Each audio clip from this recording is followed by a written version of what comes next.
Hello friends, welcome back to our channel maths and science trick and toys. આજે આપણે જોઈશું ધોરણ 7 પ્રકરણ 2 પ્રાણીઓમાં પોષણ, જેમાં આજનો આપણો મુદ્દો છે જઠર. તો જઠરની શરૂઆત કરીએ. અન્નમાર્ગનો સૌથી પહોળો ભાગ છે. અંદર આડા, ઊભા અને ત્રાંસા સ્નાયુઓ આવેલા હોય છે. જઠરમાં અર્ધપ્રવાહી ખોરાકની અમુક ખટાશને લીધે જઠરનું નીચલું દ્વાર ખુલે છે અને ખોરાક નાના આંતરડામાં જાય છે. પાચક રસ એટલે કે પેપ્સિન પ્રોટીનનું અંશતઃ પાચન કરે છે.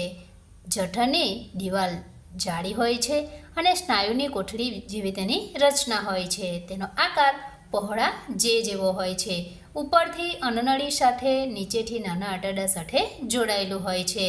સ્નાયુઓના હલનચલનને લીધે ખોરાક વલોવાય છે અને અર્ધપ્રવાહી બને છે. જઠર રસનો સ્ત્રાવ થાય છે, એટલે કે જઠરમાં જઠર રસનો સ્ત્રાવ થાય છે.